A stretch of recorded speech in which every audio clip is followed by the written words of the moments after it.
everybody, welcome to my Suburban Oasis. So today we are downstairs and we're in my plant workshop, and I thought it would be fun to give you a tour of the plants down here like I promised you. And I apologize for the delay in this video. I actually did a video yesterday, and when we tried to upload it, realized that something happened, and using a new memory card it accidentally shut off and so it didn't turn out. So we're starting over again, and all right. For those of you who don't know me, I'm Soleil, and I garden in mid-Michigan in a Zone 5B, and in the winter I especially like to spend more time doing houseplant things, doing propagations, and just in general potting up things that need to be repotted. And so I thought it would be fun to show you around this area that I've created in my basement that I like to work in. And hopefully it inspires you to think about some things you can do to make a small area in your home when the weather is just too cold to do so outside. Alright, let's get started. Okay, so here in my workshop I have an area where I keep some of my pots and my potting soil and paper towels and spray bottles and all of my little tools that I need to clean my pots and do my potting. And I also keep some of my seeds down here because this is where I will be doing my seed germination for any annuals or vegetables that I may decide to grow in my outdoor garden this year. I'm definitely interested to hear from you guys what you do in the wintertime if you're in a cold climate, whether you grow house plants or if you're just dreaming of getting your seeds started or something else. So as you can see, I do have like a crawl space that's back behind here, and so what I'm going to do is I'm going to take like a shower curtain that's white and put it behind here, and that way I won't have to worry about the humidity down here and any moisture buildup on any type of cloth. So I think that will make it a little bit nicer. I'm always looking at ways to kind of spruce up the area and make it feel a little bit more cozy, just because basements aren't always the coziest place to work. Making it feel a little homey is always nice. So let's start on the left here, and then we'll make our way through the shelves. So here we have a Pilea peperomioides on the left. This one is definitely starting to put out some little baby pups, if you can see in here. This one's super fun to grow because it grows in all sorts of different ways. It's kind of a quirky one, and it grows so many babies that you can give them away to your friends and family if you want to, or you can just let it kind of bush out as a more bushy plant. Then I have a propagation of a heartleaf philodendron right here that is starting to really look good. And above that, a very big leaf silver begonia. And just for comparison purposes, this is my hand, and that's the begonia leaf. So really quite big. So going down a level, if you watched my video on repotting the coleus, you can see it's doing really well over here. It's looking nice and bushy and healthy, and I'm super happy with the way that that planter turned out. I also have a Peperomia obtusifolia here. That one is variegated, and it was not doing very well in the area I had it upstairs because it needed more light, so I'm just going to kind of rehab it into some more vigor, and then we'll find a new place for it. It's definitely putting out some new growth under these grow lights. Then I have a Dracaena marginata right here, along with a Dracaena circulosa here. Now this Dracaena circulosa doesn't look that great. These spots on it though are actually natural.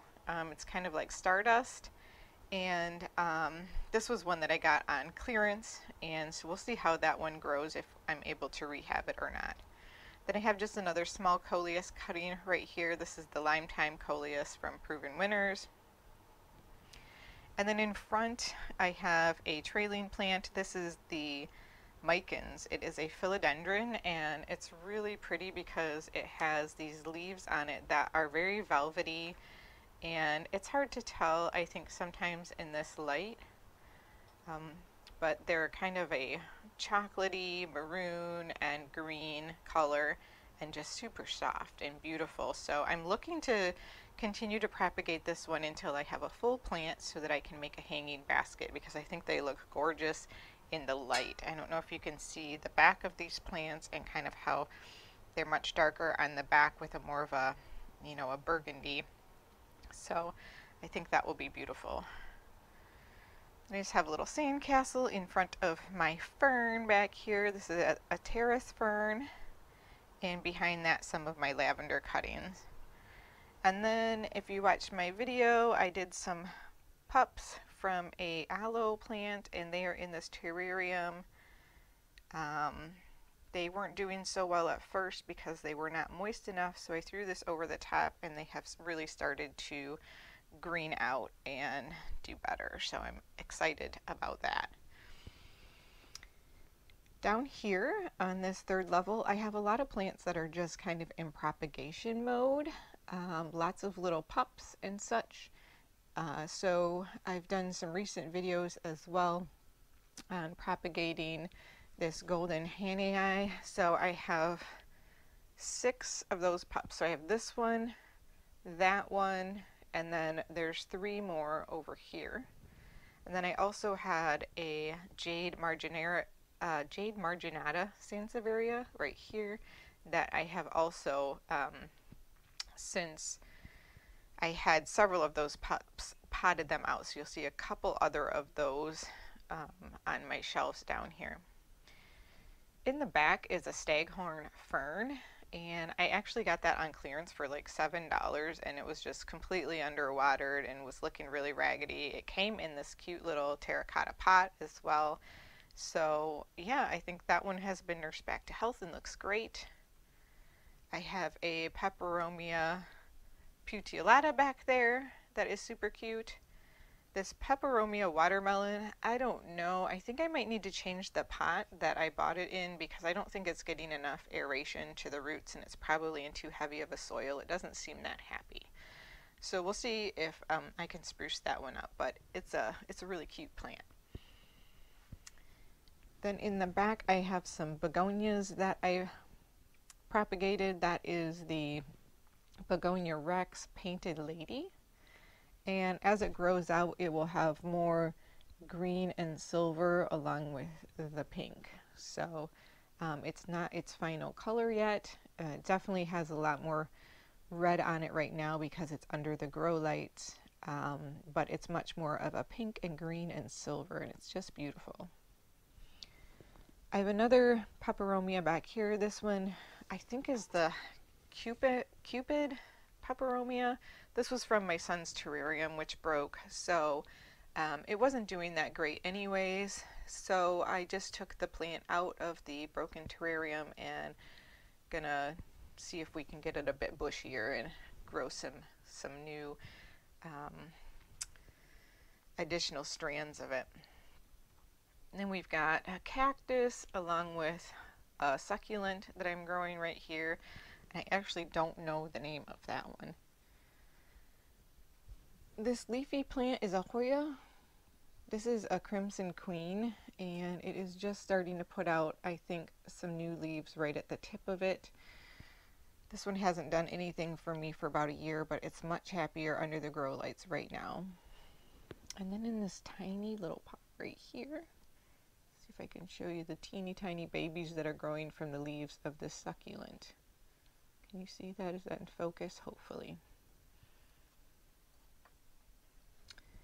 And then I had a small terracotta pot that broke, so I thought I would make something of it, and I just made this cute little succulent arrangement. And then here I am propagating a string of turtles. So I have a large one of these, and this strand just happened to break off a couple of strands, so I thought I would propagate those. And same with this one. This is a Pilea glauca, which you'll see I have a big plant of that. I think it's called Waterfall. It's really pretty. Just love its tiny little leaves. It's a good terrarium plant, so I probably am going to put that in my terrarium soon. And then these are some cuttings from the Chocolate Soldier, and I have that one also over here, which is propagating. along with this lichen nitata. Or it's a Gasteria nitata, excuse me.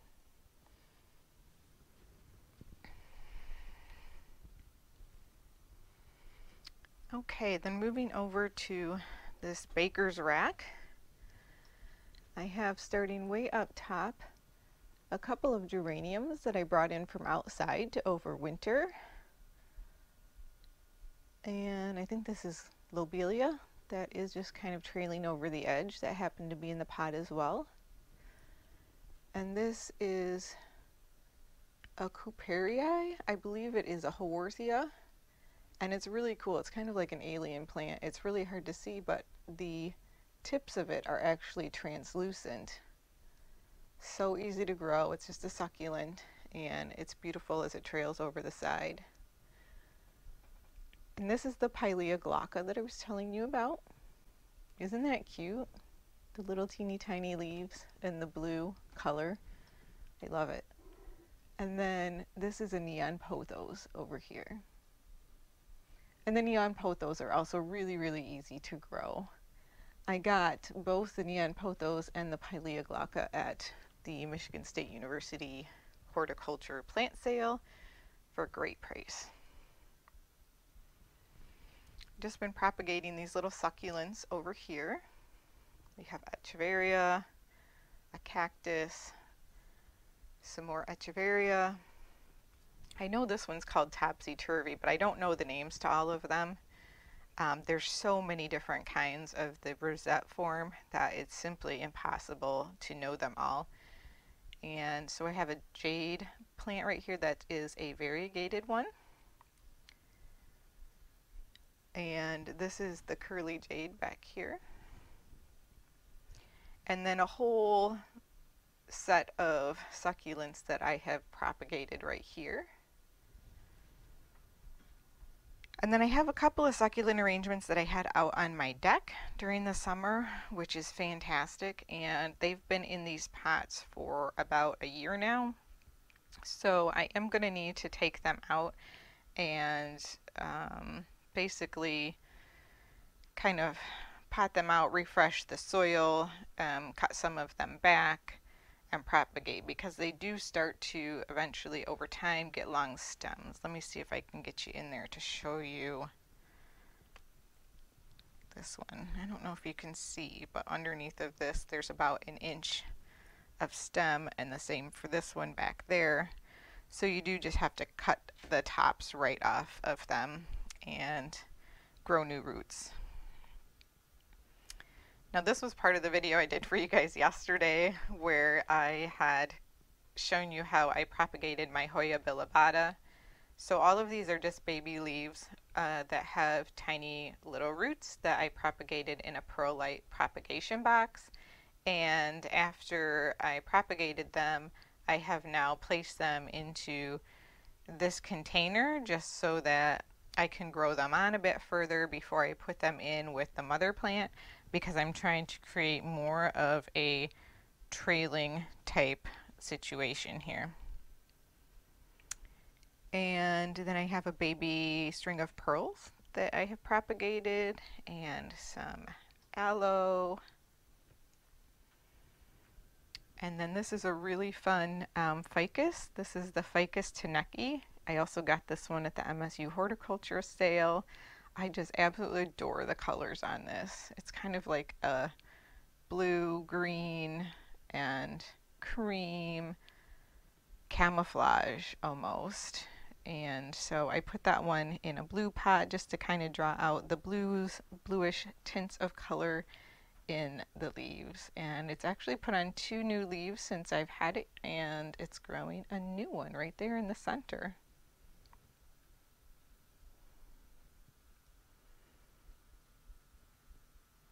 And over here on the right, I'm growing a Rickrack Cactus. Some people call these a zigzag cactus. Let's see if I can turn it around to the front here. This one is a cutting that I took off that I'm rooting, and then this is all new growth since I got it. So it's definitely very happy. And just another little tiny cactus. This one did not come with a tag, but it was super cute, so I had to pick it up. And then I got this Hoya Waydie at one of my local nurseries at Van Atta's, and I just love the Waydie. I'm looking forward to it growing. It will take some time to make this a fuller plant, but I think it was $5.99 for this, and it's already put out 2 new leaves. And you can see the beautiful pink and red sun stress on this plant from basically the grow lights give it a little bit of that sun stress look. Now on this last shelf over here, I have a little terrarium that also has one of those Rex begonias in it. So you can see how this one doesn't have quite as much of that fiery red because it's not as close to the grow lights in this setting. Above that, I have Acute Parlor Fern. I've been growing this for, I don't know, maybe 4 years. It was about a 2-inch plant when I got it. Super cute.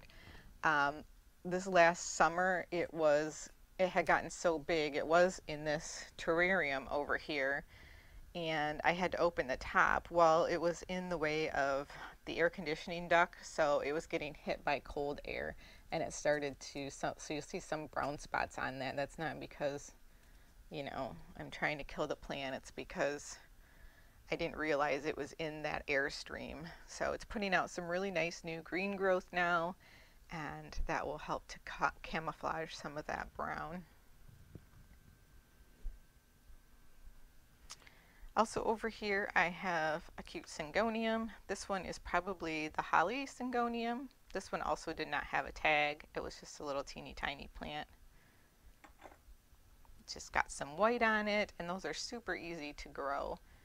And I'm really looking forward to seeing how this one does. This is a cute little lemon lime Pixie, and I may be putting this in a new terrarium that I got off Facebook Marketplace. I have to decide what plants I want to put in that, so that'll be fun to put together. And I may put this little African violet in it as well, because I definitely enjoy the humidity of the terrarium. Isn't that beautiful? I just love the colors of that one. This is a Pearls and Jade Pothos, Epiprenum. Very similar to the Enjoy Pothos, it just is a little bit more defined in terms of the green and the white separation, not as much of the mottled variegation. So really pretty and crisp coloring on that one. And then I have a Cutlass Egg Leonema back here. And this Cutlass Egg Leonema was in my bedroom, but it wasn't getting very much light and not enough water, so it started to kind of brown out at the edges and crisp up. So I brought it down here, and it is definitely much happier down here. So we'll get it back to health, and then find a new place for its home. So I have definitely enjoyed having the grow lights down here, because it really does give me that extra opportunity to rehab some of the plants that might not do well in low light, kind of swap them out over time so they can get more light and get green again, and then put them in a low light situation for a little while. But it really will help to extend their life. So I have this Monstera Adensoni right here, and this is one that I also got at the plant sale, and it has a little bit of cold damage on some of its leaves. If you see some brown spots, that's because it was like 35 degrees out when I was getting them to my car, and I tried to cover them in some bags and put them in boxes, but you know, that's just not perfect. So as it grows out, and this is a fairly easy one to grow, as it grows out, it will definitely look better. Then I have a lemon cypress in the back here. And I think I'm probably overwatering it and killing it, but I don't know yet. We'll see. I think it might be dead already. And then I have a ZZ plant. ZZ plants are super easy to take care of. I actually got this one at a local grocery store, Myers, and I think it's really pretty. I just really love the glossiness of the leaves, and they really require next to nothing in terms of care. Then you'll see here I have a Schefflera. This is the umbrella plant, also called the umbrella plant, and this one will get really big, but it will take a while to get really big. So I had one of these a long time ago, and I had to get rid of it, I gave it away because I was moving, but I'm happy to have a new one. And then another little pup of the Jade marginata plant. And then here, I think this one will be another good plant for my other terrarium. This is a Pilea also. And this one has incredible texture on its leaves. I'm going to get a close-up of that so you can see.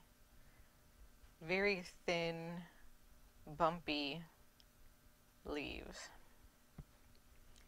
That one definitely likes the humidity as well, and it will grow fairly quick, but if I keep cutting it back, it should be fine in a terrarium. It would really like that. Also behind that I have this Flamenco Begonia, which I got at the MSU sale. I volunteered there and it ended up costing me quite a bit of money, you guys, but well worth it. Isn't this gorgeous? Look at the silvery purple on this. I think Flamenco is a great name for that. It's very stunning. And then back here in the terrarium, I'm going to try to see if I can get you kind of close here so you can see that I have two little violets. I have a pink violet and a purple violet. And then we'll just open it real quick so you can peek inside. And see, I have a nerve plant, which is the Photonia up front here. And then in the back left corner is a pink Syngonium. And then this is the Ming Aurelia tree. And I'm blanking on the name of this. They call it a moss, but it is not actually a moss. And then in the very front corner, I think I'm going to have to go down here, is a silver lace fern in just a little teeny tiny pot. So terrariums are really fun to build and keep. They require like very little care once you put plants in there. If you get slow growing plants, because of the way that the closed environment works, it keeps the humidity in, so you barely ever have to water or do anything to it. Back here I have a Kalanchoe. This one is super fuzzy. I liken it a bit to like lamb's ear in the outdoor gardens because it's so fuzzy. I love that. Then I have a couple Hoya cuttings that I'm rooting out here, and another painted lady begonia. And this is a baby Hoya retusa. And this one's super cute. I've never grown this before, so I thought for a few dollars I would give it a shot and see how it goes. This silver sword philodendron was a super bargain, you guys. I got this one at my local Vanatas, and just look at the beautiful color on these leaves. I got this for $12.99. Most places I see selling this would be like, I don't know, maybe 3 times that price. Kind of crazy if you ask me, but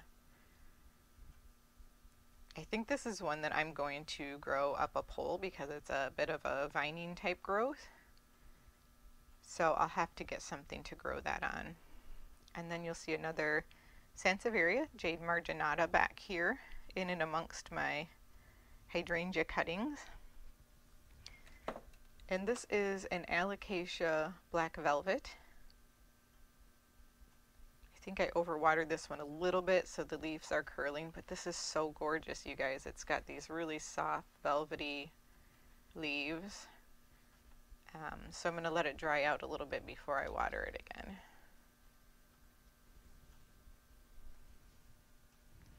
And then another couple Sansevieria up front here, another golden Hania. And this, I don't know. I bought this one at the nursery, but then when I got home, I noticed the one I took home did not have a tag. So if you know which kind this is, let me know. It's a very small Sansevieria. And then this is the Sansevieria sayuri right here, one of the ones that I just broke apart so that I could repot it. So this is the solitary one. And then I just have some decorations up here that I got from family. And the little dried flowers are from a thrift store. And then some cactus and jade. And my little Opuntia right here has got a couple of little babies growing on top of the edge.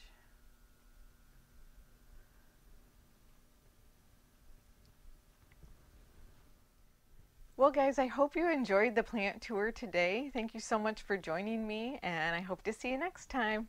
Bye!